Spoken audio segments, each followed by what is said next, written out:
Mi esposo me odió durante toda una década después de la muerte de su verdadero amor. Intento complacerlo en todo momento, pero él solo se burla. Si realmente quieres hacerme feliz, deberías irte al infierno. Eso dolió. Sin embargo, cuando un camión se lanzó hacia mí, Sebastián se arrojó para protegerme. Me salvó, pero murió en un charco de su propia sangre. Antes de exhalar su último aliento, me miró a los ojos y dijo: ojalá nunca te hubiera conocido. Su madre quedó devastada en el funeral. Debería haberle dado mi bendición a Sebastián y Gillian. Nunca debí obligarlo a casarse contigo. Su padre me guarda rencor. Sebastián te salvó 3 veces. Era una buena persona. ¿Por qué no fuiste tú quien murió? Todos lamentan que Sebastián se haya casado conmigo, incluso yo misma. Me echaron del funeral. 3 años después, alguien inventa una máquina del tiempo y viajo al pasado. Esta vez voy a cortar todos los lazos con Sebastián. Todos tendrán la felicidad que merecen. La máquina del tiempo explotó en una luz cegadora. Apreté los ojos, pero de pronto escuché la voz burlona de Sebastian Payne cerca de mi oído. Mis padres prácticamente están amenazando con matarse si no me caso contigo, Sienna Rose. Debes sentirte muy orgullosa, pero incluso si llevamos a cabo esta boda, ¿qué crees que vas a obtener de ella? ¿Crees que vamos a ser felices? Abrí los ojos de golpe y allí estaba él. Sebastián parado justo frente a mí. Tenía las manos metidas despreocupadamente en los bolsillos de sus pantalones de vestir. A pesar de su postura relajada, la burla en sus ojos era imposible de ignorar. El Sebastián que conocí en el futuro era sereno y digno, pero el chico frente a mí todavía conservaba la energía descuidada y salvaje de la juventud. Una mirada que no había visto en lo que parecía una eternidad. Mi nariz se llenó de emoción. La máquina del tiempo había funcionado. Estaba de vuelta en el pasado, pero algo había salido mal. No me había llevado al momento en que nos conocimos por primera vez. En cambio, estaba en el mismo lugar de hace 13 años, el día en que Sebastián y yo estábamos a punto de casarnos. Al menos no era demasiado tarde para cambiar las cosas. Tragué el nudo en mi garganta y lo miré con avidez, tratando de absorber cada detalle. Sebastián, no quieres casarte conmigo porque la persona que realmente amas es Gillian Brown, ¿verdad? Tal vez toqué un punto sensible. Su cuerpo se tensó por una fracción de segundo antes de mirarme fríamente y decir: sí, pero ¿y qué? Ya estamos parados frente al registro civil. ¿Crees que aún hay una forma de echarse atrás? Asentí con honestidad. La hay. Sebastián soltó una risa fría. No tengo tiempo para tus juegos mentales. Solo firma los papeles, consigue el certificado de matrimonio y terminemos con esto. Te esperaré afuera. Al verlo alejarse, sentí como si 1000 agujas me atravesaran. En ambas vidas, presente y pasada, había amado a Sebastián durante muchos años. Arriesgó todo para salvarme 2 veces. Y yo creí que eso significaba que sentía algo por mí. Incluso los padres de Sebastián me habían animado. Sebastián tiene un corazón blando pero una lengua afilada. Si no te amara, ¿por qué arriesgaría su vida por ti 2 veces? Decían. Yo les creí y me casé felizmente con él. No fue hasta que murió su primer amor que comprendí que yo nunca fui la que él amó. Las aplastantes palabras que dijo antes de morir, que ojalá nunca me hubiera conocido, me rompieron por completo. Mis 10 años de amor habían sido 10 años de tormento para él. Antes de activar Simple, la máquina del tiempo, alguien me advirtió: solo cumpliendo los 3 mayores arrepentimientos de Sebastián podrías romper el vínculo tóxico entre nosotros. Si lo lograba, él ya no moriría por mi culpa a los 30. Después podríamos vivir las vidas tranquilas que ambos merecíamos. Bajé la cabeza y escribí el nombre de Gillian en la solicitud de licencia de matrimonio en lugar del mío. Recordaba claramente lo que Sebastián una vez escribió en su diario, los 3 remordimientos que lo atormentaban: arrepentirse de casarse con Sienna, arrepentirse de no enfrentarse a sus padres, arrepentirse de no haber salvado a Gillian. Hoy, al menos, había ayudado a corregir el primero. Con 2 copias del certificado de matrimonio en mano, salí por la puerta. Sebastián me esperaba justo afuera. Sin pensarlo, extendió la mano hacia los papeles que llevaba, abriendo uno para leerlo, pero rápidamente le agarré la mano, deteniéndolo. Le di una sonrisa suave a Sebastián. Revísalo mañana. Tendrás una sorpresa, dije en voz baja. Sus ojos se posaron en mí, frunciendo el ceño. Estás actuando raro hoy. ¿Estás tan feliz de casarte conmigo que te volviste loca? Honestamente, era algo por lo que estar feliz, porque por fin lo veía vivo otra vez. Sonreí y dije: creo que eres la mejor persona del mundo. Cualquiera que se case contigo será muy afortunado. Él soltó una risa seca y se dio la vuelta. Si no hubiera sabido que no me amaba, habría pensado que solo estaba avergonzado. Justo entonces, escuché a una pareja joven hablar emocionada cerca de nosotros. Vas a ver una lluvia de meteoritos única en el siglo esta noche. La leyenda dice que las parejas que la ven juntas estarán enamoradas para siempre. Vamos a verla, amor. Mis pasos se desaceleraron. Recordé que en el mismo día de mi vida pasada, me aferré a una pequeña esperanza egoísta de que quizás Sebastián pudiera enamorarse de mí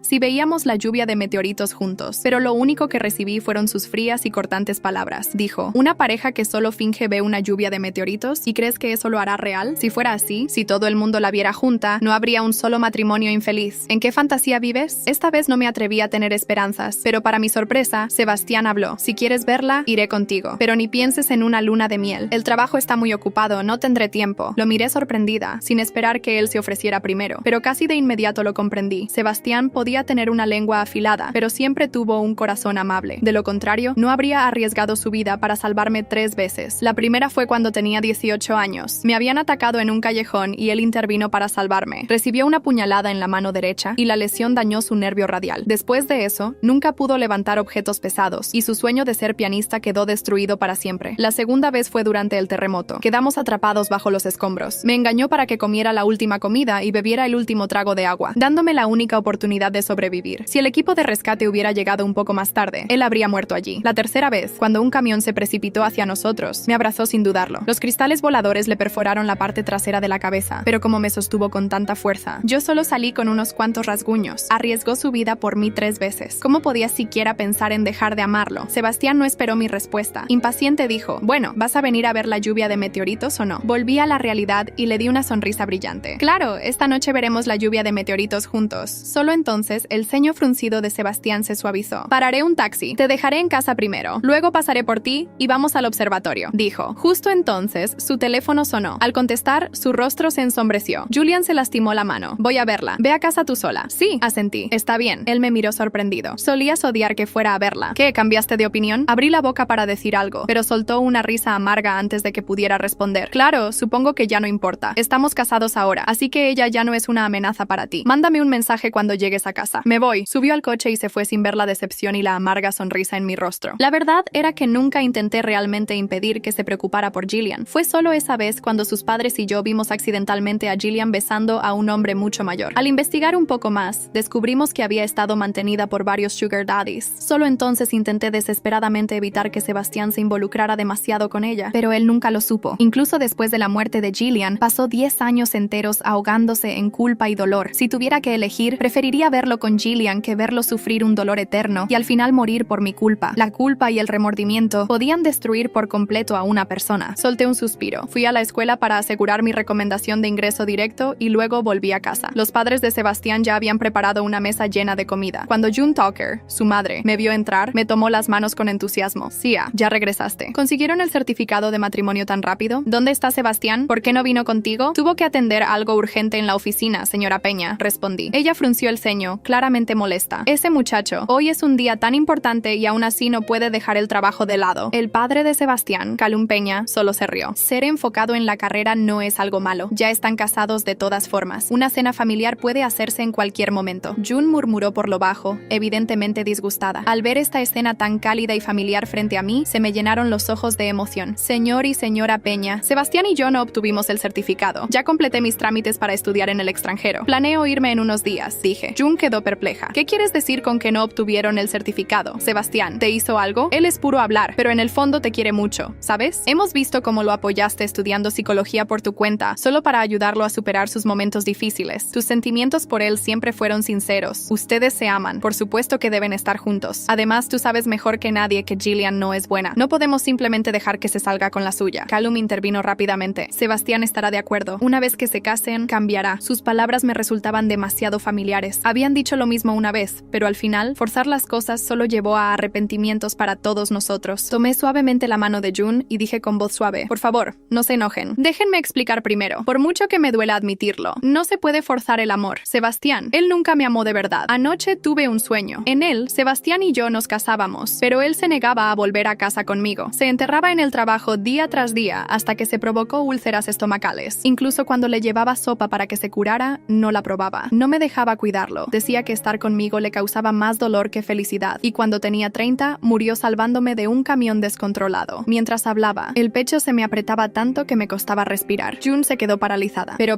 fue solo un sueño, Sia. Sebastián nunca... Aspiré con fuerza y forcé una sonrisa. Señor y señora Peña, quizá los sueños sean una forma de advertencia. Quizá sea el destino diciéndome que está bien si él no se casa conmigo. Está bien si no estamos destinados a ser marido y mujer. Solo quiero que viva una vida larga y feliz. Las señales siempre estuvieron allí. Sebastián amaba la música y odiaba el mundo de los negocios. Detestaba que eligieran su camino por él. Si no se hubiera lastimado la mano en ese entonces, nunca habría entrado en los negocios. Y si no fuera por la presión familiar, jamás habría aceptado casarse conmigo. La raíz de todo era yo. Yo fui el error y no quiero seguir cometiendo el mismo error. Ya finalicé mis planes para estudiar en el extranjero y siempre recordaré su bondad. Lo prometo. Seguiré cuidándolos en el futuro. June se limpió los ojos cuando creyó que no la miraba. Eres una buena chica. Es Sebastián quien pierde al no tenerte. La abracé. Mis propios ojos se habían enrojecido, pero seguí sonriendo sonriendo de todas formas. Está bien, si no puedo ser su nuera, seré su hija igual. Los cuidaré a ambos, pase lo que pase, susurré. Finalmente, los padres de Sebastián lograron esbozar una sonrisa entre lágrimas y al final aceptaron dejarme ir. Pensé en el segundo deseo que Sebastián había escrito en su diario. Tal vez por ahora, esto contaba como haberlo cumplido. La máquina del tiempo solo me dejaría quedarme aquí por 36 horas y ahora solo me quedaba por resolver el último remordimiento. ¿Sería capaz de hacerlo? Al caer la noche, me dirigí sola al observatorio. Era el lugar perfecto para ver la lluvia de meteoritos. Me apoyé contra la barandilla sin poder evitar que una leve sensación de anticipación brotara dentro de mí. La barandilla del observatorio estaba fría bajo mis manos. Apoyé los dedos con fuerza, como si aferrarme al metal pudiera evitar que los pensamientos me arrastraran. El cielo sobre mí estallaba en luz. Meteoritos, cientos, cruzaban la noche como memorias que no querían morir. No había venido nadie más, solo yo, y eso estaba bien. Había cumplido casi todo lo que debía. Julian estaba a salvo. Sebastián tenía una oportunidad. Yo había roto el ciclo. Entonces, ¿por qué sentía que me faltaba el aliento? Inspiré hondo sin poder evitar que un estremecimiento recorriera mi espalda, no por el frío, sino por esa certeza extraña que a veces tenemos sin explicación racional. Alguien me observaba. No me giré de inmediato. Dejé que la brisa me hablara primero, que me contara si era el viento o una presencia humana. Entonces escuché una voz masculina, suave, con un deje cansado pero firme. No has cambiado nada, ¿verdad? Me giré bruscamente. Un hombre se apoyaba a unos metros de mí junto a uno de los telescopios que nadie usaba. Alto, delgado, con el cabello castaño oscuro ligeramente encanecido en las sienes. Su abrigo gris caía elegante sobre su cuerpo delgado. Llevaba una bufanda granate, y en sus ojos había esa mezcla entre nostalgia y lucidez que solo se adquiere con el tiempo. Perdón, dije, apenas un susurro. ¿Nos conocemos? Él sonrió, una sonrisa de quien ha esperado muchos años para que lo reconozcan. Asintió, pero no se acercó. Una vez, hace 13 años, viniste aquí. Yo estaba con un grupo de alumnos. Te vi mirar el cielo como si estuvieras despidiéndote, y después desapareciste. Su voz no tenía reproche, más bien curiosidad contenida. Silas Corben, añadió, profesor de astronomía retirado y observador profesional de personas tristes. Una pequeña carcajada se me escapó. Sorprendida por la ironía, me cubrí la boca. Estaba llorando. ¿Cómo? ¿Cómo me recuerdas? Porque eras la única persona que vi mirar una estrella fugaz como si le debiera algo. Tragué saliva. No sabía qué decir. El silencio entre nosotros fue largo, pero no incómodo. Era como si el universo decidiera darnos unos minutos para reconocernos sin apuros. Silas dio un paso hacia mí. He vuelto a este lugar durante años. Pensé que quizás fue una coincidencia, pero cada vez sentía que te había visto antes, en otro lugar. Hoy, cuando te vi de nuevo, lo supe. Me quedé quieta, el corazón golpeando con fuerza. No sé qué crees haber visto, Silas, pero yo no estoy aquí para exigir explicaciones, solo para ofrecerte algo. ¿Qué? Café caliente, sonrió otra vez. Y una conversación, o si prefieres, solo quedarme aquí en silencio contigo. Mi garganta se cerró. Hacía tanto tiempo que nadie me ofrecía compañía sin condiciones, sin dobles intenciones. Asentí con un leve gesto, apenas moviendo la cabeza. Silas se sentó en una de las bancas del observatorio, sacó un termo de su bolso y me ofreció un vaso. El café olía a hogar. Nos sentamos en silencio por un rato. Solo bebimos viendo el cielo deshacerse en chispas de fuego. ¿Por qué vienes aquí cada año?, pregunté al fin. Él no respondió enseguida. Porque alguna vez creí que mirar al cielo podía ayudarme a entender lo que perdí. ¿Y funcionó? No, pero me ayudó a aceptar que no todo lo que perdemos es un error. Nos miramos. El silencio ahora estaba cargado de algo distinto, algo que no era tristeza. Yo también perdí cosas, dije, apenas audible. Tal vez por eso nos hemos encontrado ahora, cuando el cielo está cayendo. Las almas que se reconocen tienden a acercarse, respondió él. Le creí. El resto de la noche pasó así, con palabras que no dolían y miradas que no exigían nada. Cuando el último meteorito cruzó el firmamento, sentí que había dejado de estar sola por primera vez desde que volví al pasado. Deseé que el tiempo se detuviera, y en ese instante tuve una certeza extraña. Algo había cambiado. La máquina del tiempo no me estaba arrastrando de vuelta. No sentía la presión, ni el destello, ni la desintegración. Seguía ahí, en el banco, con él, con Silas Corben. ¿Qué miras?, preguntó. La última estrella, respondí. Él sonrió y, sin decir nada más, dejó que su hombro rozara suavemente el mío. Amaneció más temprano de lo que recordaba, o quizás era yo quien no había dormido, y el tiempo simplemente se arrastró entre mis pensamientos, hasta empujarme fuera del banco del observatorio. Silas aún dormía, recostado hacia atrás con el cuello doblado de forma incómoda, los labios entreabiertos, la bufanda a medio caer. No quería despertarlo. Parecía tan en paz, tan distinto del hombre que había llegado la noche anterior, con los hombros cargados de pasado. Me puse de pie en silencio. Me dolía el cuerpo, y me dolía algo más, algo profundo, esa sospecha creciente de que el tiempo no me iba a devolver. Ya no sentía el pulso de la máquina vibrando dentro de mí, ni el zumbido en los oídos, ni los avisos visuales. Y sin embargo, no me aterraba. Pensé en Gillian, pensé en Sebastián, y pensé en el diario. No había sido una coincidencia encontrar a Silas allí, no en un día como ese. Todo parecía conspirar para que cerrara el círculo. Pero había algo más que necesitaba hacer, algo que nunca hice en mi primera vida. Quizás porque no estaba preparada. Esta vez sí lo estaba. Me dirigí a la vieja mansión Payne antes de que los padres de Sebastián despertaran. Sabía que los domingos se quedaban dormidos hasta tarde. Salté la reja lateral. Abrí la puerta trasera con la llave que aún recordaba haber escondido en una maceta y entré. El aire tenía ese aroma seco de casa rica pero estancada. Muebles pulcros, ventanas cerradas. Todo demasiado limpio para sentirse vivo. Fui directamente al salón de música. Todo estaba igual. El piano negro brillante inmóvil como un ataúd vertical. Me arrodillé frente a él, tanteando el borde inferior hasta encontrar la pequeña hendidura en la madera. Había una traba apenas perceptible que se soltaba si presionabas hacia arriba y girabas. Lo hice. La tapa falsa se abrió con un leve chasquido, y allí estaba el cuaderno de tapas marrón, gastado en las esquinas, con el cierre elástico deshilachado. El diario de Sebastián. No me atrevía a tocarlo todavía. Era como mirar la sombra de un fantasma. Inspiré hondo. Lo tomé con ambas manos y me senté en el suelo con las piernas cruzadas. La primera página tenía su letra inconfundible, firme, sobria, sin adornos. Si esto se lee alguna vez, espero que quien lo lea entienda que no quise lastimar a nadie. Solo no supe cómo vivir con tanto ruido dentro. Pasé las hojas lentamente. Había entradas breves, pensamientos dispersos, fechas incompletas, algunos dibujos, esquemas de acordes, líneas de partituras, una caricatura de su padre con cuernos. Pero una entrada me congeló. Ella me llamó. Gillian lloraba. Dijo que tenía miedo, que su papá la estaba obligando a algo. Le pedí que viniera, que me esperara en el puente viejo. Le dije que iría por ella, pero cuando llegué solo vi las luces del coche bajo el agua. Tarde otra vez. Siempre llegó tarde. Tragué saliva. Mis dedos temblaban. No fue un accidente. Sebastián sabía algo que nunca contó. Julian no estaba huyendo sola. Alguien la había perseguido o acorralado. El coche no cayó por error, y él lo sabía. Había otra nota más abajo. No dije nada, nunca, ni a mis padres, ni a Siena, especialmente a ella. ¿Qué derecho tenía a contarle que la mujer por la que lloraba no había muerto por amor sino por miedo? ¿Qué hubiera hecho? ¿Me odiaría? Cerré los ojos con fuerza. La verdad siempre estuvo ahí, enterrada en su dolor. No fue la muerte de Gillian lo que lo destruyó, sino la culpa por no haberla salvado, por callar. Me puse de pie con dificultad. El diario pesaba como una piedra en mis manos. Lo metí en mi bolso y salí de la casa por donde había entrado. Caminé sin rumbo durante un buen rato hasta encontrarme frente a la plaza central. Y allí, como si el universo no quisiera dejarme escapar de esta historia, lo vi de nuevo. Silas, despierto, sentado en una banca, leyendo un periódico. Alzó la vista y me saludó con una inclinación de cabeza, como si ya supiera que volveríamos a encontrarnos. Me senté a su lado sin decir nada. Saqué el diario y lo puse entre nosotros. ¿Quieres saber lo que cayó Sebastián durante 10 años? Él no contestó. Solo dejó el periódico a un lado y me miró con esa calma suya que no apuraba nada. Muéstramelo, dijo. Y eso hice. Página por página, palabra por palabra. Cuando terminé, Silas cerró el cuaderno con un suspiro. No fue tu culpa, Siena. No vine al pasado para librarme de culpa. Vine para que él no muriera con el corazón lleno de ella. Silas me observó con una intensidad que no esperaba y luego, muy suavemente, preguntó: ¿Y tú? ¿Con qué corazón vas a vivir tú? No supe qué responderle, pero supe en ese momento que él también venía cargando un diario invisible, uno que tal vez estaba dispuesto a abrir conmigo. Silas me acompañó en silencio mientras caminábamos hacia su departamento. No había dicho una palabra desde que leyó el diario, pero su silencio no era distante. Era el de alguien que piensa demasiado antes de hablar. Y eso, en lugar de incomodarme, me calmaba. Cuando llegamos, supe de inmediato que él no era un hombre común. Su departamento estaba lleno de libros, no colocados para decorar, sino leídos hasta el lomo torcido. En una de las estanterías vi un telescopio pequeño, piezas de relojería, partituras y una caja cerrada con llave. Él me ofreció té, y yo acepté aunque no tenía sed. Quiero contarte algo, dijo finalmente mientras ponía las tazas sobre la mesa de roble gastado. Algo que nunca conté a nadie. Asentí. Había llegado el momento. Hace muchos años, trabajé para una fundación privada que financiaba investigaciones científicas y becas artísticas. La administraba el padre de Gillian. Mi taza se quedó en el aire, detenida entre la sorpresa y la sospecha. ¿Estuviste cerca de él? Demasiado. Era un hombre con mucho dinero y poca moral. Usaba la fundación para lavar activos, encubrir favores, comprar silencio y a veces a personas. Mis dedos se crisparon alrededor de la taza. ¿Personas? Julian era una de ellas. Su voz se volvió más tensa, casi dolorosa. Ella no era solo su hija, era una pieza más en su ajedrez. A los 17 la emparejó con un político influyente. A los 20 con un empresario extranjero, siempre bajo la fachada de becas, patrocinios, intercambios culturales. Dios mío, murmuré, la taza temblando en mis manos. Intenté advertirle una vez. Fue durante un concierto en la universidad. Ella vino sola. Lo vi como una oportunidad. Le dije que sabía lo que pasaba, que podía ayudarla a escapar. Ella me miró y me pidió que no me metiera. Dijo que si lo hacía, lo matarían a él. ¿A quién? A Sebastián. Mi estómago se hundió como una piedra. Él ya estaba en peligro y no lo sabía. Silas asintió, con los ojos clavados en el borde de su mesa. Julian había aceptado la amenaza, había pactado algo, no sé qué, a cambio de mantener a Sebastián a salvo. Pero algo salió mal. Alguien se adelantó. El coche hizo una pausa. El coche no cayó solo. Me llevé las manos a la boca. Las piezas encajaban de forma dolorosa. ¿Entonces ella murió para protegerlo? ¿O fue eliminada cuando ya no servía? No lo sé. Lo que sé es que alguien la estaba vigilando. Y ese alguien aún existe. El silencio cayó como una losa entre nosotros. La verdad era más cruel de lo que que imaginaba. Jillian no fue una víctima pasiva, fue una mujer valiente que eligió sacrificarse por quien amaba, y Sebastián vivió toda su vida creyendo que había llegado tarde, cuando en realidad fue salvado sin saberlo. Pero hay más, dijo Silas. Hace 3 meses vi a alguien que se parecía mucho a ella, una florista en Fairbridge. Cambió de nombre, evita las cámaras. Vive sola, pero tiene la misma mirada y una cicatriz en la muñeca izquierda. Me levanté de golpe. ¿Estás diciendo que Jillian está viva? Silas no respondió de inmediato. Se limitó a observarme con gravedad. Estoy diciendo que vi a una mujer que no debería existir. Mi mente se nubló. Todos estos años, toda esta historia construida sobre una tumba vacía. Tengo que verla. Lo sé, dijo él con suavidad. Tengo que hablar con ella. Y yo iré contigo. Lo miré. El hombre que hasta hacía unas horas era un extraño. Ahora se había convertido en mi única ancla en esta línea de tiempo sin lógica. Gracias, susurré. No me lo agradezcas todavía, respondió él. Esto apenas comienza. Esa noche no dormí. El diario de Sebastián estaba sobre mi mesa de noche, abierto en la página donde escribió por última vez. Ojalá hubiera salvado a Jillian. Yo también lo deseaba, y esta vez quizás podía hacerlo. El viaje a Fairbridge fue más corto de lo que pensaba, o quizás era mi mente demasiado ocupada en repasar cada palabra del diario, cada detalle que Silas me había contado, cada imagen que trataba de anticipar. Jillian, ¿cómo sería verla de nuevo? ¿Qué me diría? ¿Me odiaría?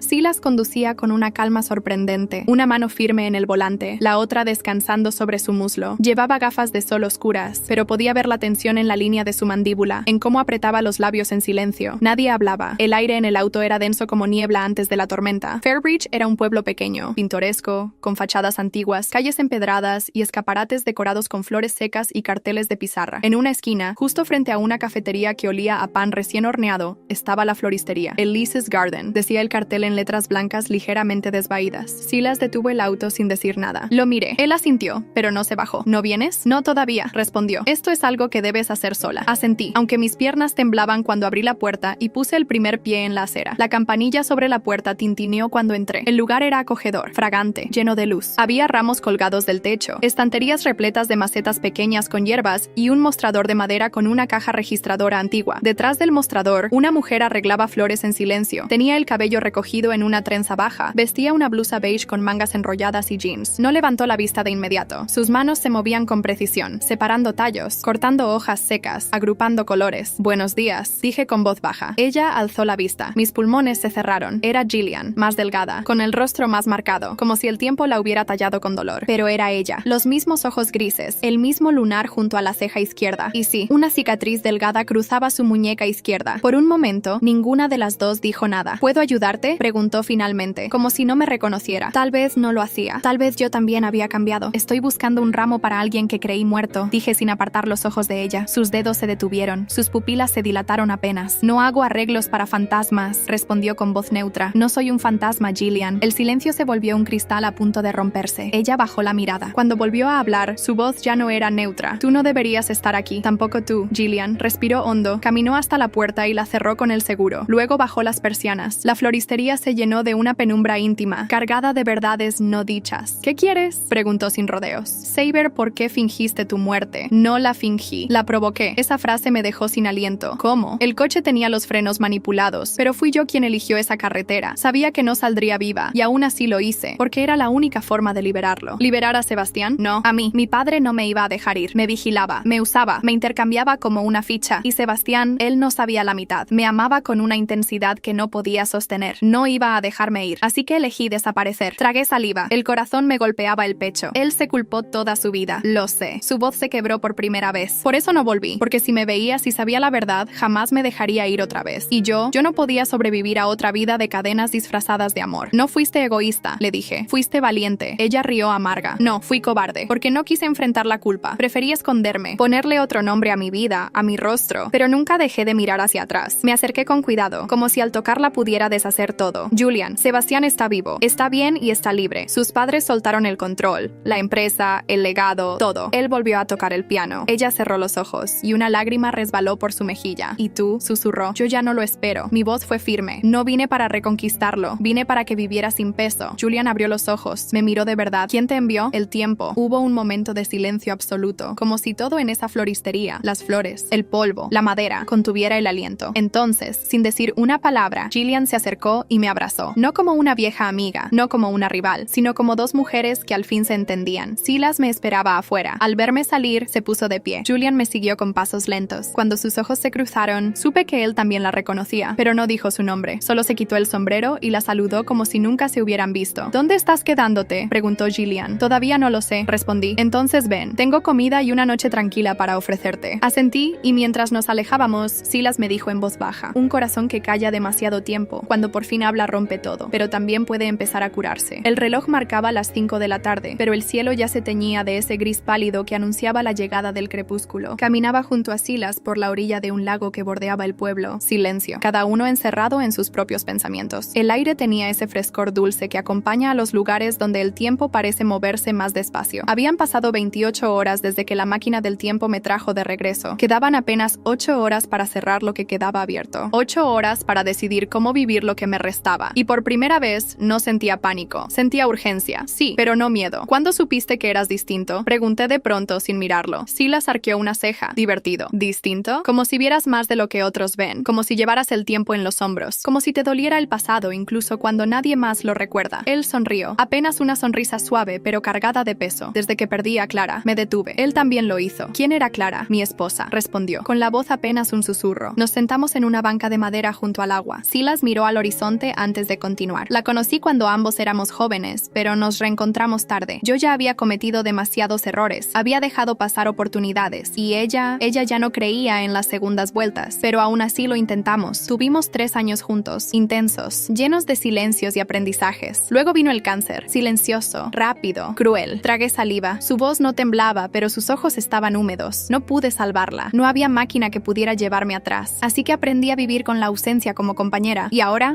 te encontré a ti. Mi pecho se cerró. No porque sus palabras fueran demasiado, sino porque fueron justas, perfectamente justas. Silas, dije, sin saber cómo continuar. Él negó con la cabeza, sonriendo con ternura. No tienes que decir nada. Solo quería que lo supieras. Que no estoy aquí por compasión ni por nostalgia. Estoy aquí porque siento que, de alguna forma inexplicable, tú también me estás salvando. Apoyó su mano sobre la mía. Su tacto era cálido, seguro. No temblaba como el mío. Te queda poco tiempo, ¿verdad? Asentí. 8 horas. Y aún no sé qué ocurrirá cuando se acaben. Entonces ven, poniéndose de pie. Quiero mostrarte algo. Lo seguí por un sendero estrecho que subía por la colina. Llegamos a una pequeña casa de madera, modesta, acogedora. Al entrar, una sinfonía de aromas me envolvió. Café, libros viejos, madera pulida y algo más, incienso tal vez. En el centro del salón había un piano vertical antiguo, hermoso. Las teclas estaban gastadas pero enteras. Silas lo miró con una mezcla de orgullo y nostalgia. Lo encontré en un mercado hace años. Lo restauré pieza por pieza, pero nunca toqué una sola nota. ¿Por qué? Porque lo guardaba para alguien que volviera del tiempo con algo que decir. Me acerqué, pasé los dedos por las teclas sin presionarlas. El silencio entre las notas era tan fuerte como una melodía. ¿Tocas? Aprendí cuando amaba a alguien que no sabía cómo decirme lo que sentía, así que lo intentaba con música. Silas se sentó frente al piano, abrió la tapa con cuidado, miró hacia mí. ¿Te importa si toco ahora? Negué con la cabeza. Me senté en el sofá, cruzando las piernas. Él cerró los ojos y dejó caer los dedos sobre las teclas. La primera nota fue tímida, la segunda, decidida. La melodía que siguió era nueva y sin embargo conocida. No era una canción, era una historia, una conversación entre lo que no se dice y lo que se desea, un diálogo entre su pasado y el mío. Lloré sin hacer ruido y en cada lágrima solté un año de silencios, de culpas, de caminos no elegidos. Cuando terminó, Silas giró levemente el rostro hacia mí. ¿Y ahora? Ahora quiero quedarme hasta que el tiempo me saque de aquí, respondí. No un segundo menos. Se levantó, se sentó a mi lado y por primera vez me besó. No fue un beso de juventud, no tuvo fuego ni urgencia. Fue un beso lleno de espacio, de pausa, de intención. Un beso que decía, si te vas, yo seguiré tocando por ti. Si te quedas, construiré una vida nueva contigo. No recuerdo en qué momento el beso terminó. No hubo prisa ni sobresalto, solo un silencio prolongado después, como si el tiempo mismo nos permitiera quedarnos ahí, con los ojos cerrados, respirando el mismo aire. Silas no dijo nada, yo tampoco. Nos miramos largo, y esa mirada decía todo lo que no cabía en palabras. Estoy aquí. No necesito entenderlo todo para sentirlo real. Nos quedamos en su casa hasta pasada la medianoche. Él cocinó algo simple, una sopa espesa con pan tostado. Yo lo observaba moverse por la cocina como si lo hubiera hecho toda la vida, como si esta vida no fuera una excepción, sino la naturalidad de lo cotidiano. Me ofreció un suéter suyo porque decía que yo temblaba, aunque no hacía frío. Acepté sin discutir. Dormí en el sofá. Él no insistió en más. Y por la mañana, el sonido de los pájaros me despertó antes del amanecer. Me levanté, fui hacia el piano sin hacer ruido y lo abrí. Acaricié las teclas lentamente, como si fueran parte de un cuerpo amado. Tocarlas era como tocar una herida que ya no sangraba. El primer acorde salió torpe, el segundo, más firme. Empecé a tocar la melodía que Sebastián solía practicar cuando creía que nadie lo escuchaba. La recordaba con exactitud. Era su forma de hablar sin hablar. Silas apareció en la puerta del salón, descalzo, el cabello algo revuelto. Esa melodía, murmuró, la compuso él. ¿Y tú la completaste? No, solo la recordé como él la dejó. Se acercó despacio, con una hoja en la mano. Era amarilla, rugosa, con el borde rasgado. Me la extendió. La encontré anoche. Estaba dentro del compartimento del piano, junto al pedal izquierdo. Creo que te pertenece. Tomé el papel. Tenía una letra distinta a la de Sebastián. Era antigua, más inclinada, como escrita con pluma. Si lees esto, es porque la máquina ha respondido a tu corazón. Solo permanece en el tiempo aquel que no desea volver. El presente ya no existe si tú has creado otro en el pasado. No estás atrapado, estás escogido. ¿H?